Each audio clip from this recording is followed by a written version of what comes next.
Bonjour Madame la Ministre, on reviendra sur vos propos parce que je crois que magie et fierté, c'est pas tout à fait la même chose. Je pense qu'il y a beaucoup de fierté dans la classe ouvrière. La magie et la façon dont vous avez décrit... Je peux vous présenter... La façon dont vous avez décrit un atelier où il n'y avait pas de différence entre les ouvriers, les ouvrières et les cadres, je pense qu'eux, ils voient la différence. Mais ce n'est pas la question, puisque notre première question est sur la réindustrialisation. Vous menez un combat sur la réindustrialisation difficile. Il faut le dire, puisque notre pays fait face à une désindustrialisation depuis 20-30 ans, 1 million d'emplois perdus, tout le monde connaît les chiffres. Moi, j'ai deux questions. La première, c'est que vous faites beaucoup de choses, vous essayez, mais on a du mal à voir le fil rouge. C'est-à-dire, on a demandé un débat, et vous le savez, Madame la Ministre, sur la question quel secteur stratégique nous considérons qu'il faut faire revenir en France ou en Europe, par exemple, la question de la pharmaceutique, la question de l'énergie, la question des transports, la question des télécoms. Et on a un peu de mal à voir qu'est-ce que, pour vous, sont les secteurs stratégiques qu'il faudrait réindustrialiser. C'est un peu au coup par coup. Et donc, votre question. Donc, quels sont les secteurs stratégiques? Et la deuxième chose, c'est que pendant que vous menez ce combat, avec un bilan mitigé, l'opposition dira qu'il est difficile, vous nous direz qu'il est formidable. Je pense qu'on peut se dire qu'il est mitigé et qu'il y a du bon et du moins bon. Et par contre, en même temps, nous continuons à faire face à une désindustrialisation et des plans sociaux massifs dans le secteur automobile, dans le secteur aérien. Roissy-Charles de Gaulle, c'est 30 000 emplois supprimés dans l'année.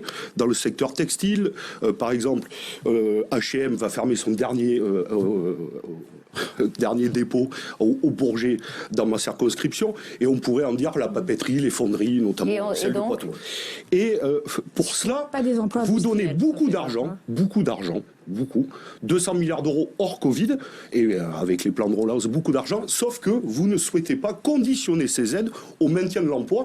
Et on le sait, pour beaucoup, et France Stratégie l'a développé notamment sur le CICE, que vous avez doublé, ils disent, beaucoup ne partent pas dans l'impôt productif, beaucoup partent dans les dividendes. Est-ce que vous êtes d'accord, oui ou non, qu'il faut conditionner ces aides aux entreprises pour garder les emplois et les sites industriels? Alors, je vous propose que vous répondiez. Après, Julien Dive, lui aussi, à ces sujets intéressants. Deux questions qui sont longues. Donc, deux questions. Sur les secteurs stratégiques, si je me trompe, vous avez eu la présentation du plan de relance il y a 1 an.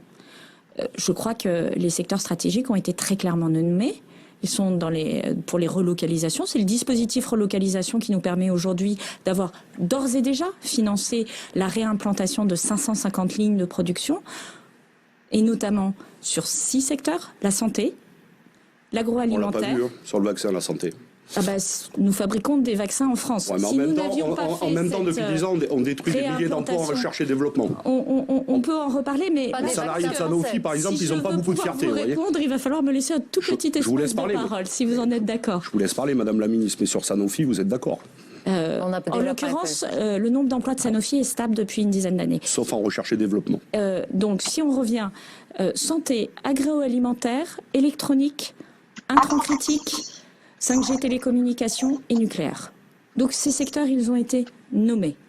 Et par ailleurs, nous accompagnons des relocalisations dans d'autres secteurs, parce que les porteurs de projets, qui portent des projets sur les territoires et qui sont sélectionnés par les présidents de région et par les préfets dans un processus au plus proche du terrain, considèrent que ces projets vont renforcer notre tissu industriel et qu'ils permettent de durablement implanter de l'emploi industriel. Alors, la deuxième question, la stratégie, elle est d'une clarté il faut limpide. avancer. On est d'accord que c'est des petites unités de production et des grands plans sociaux.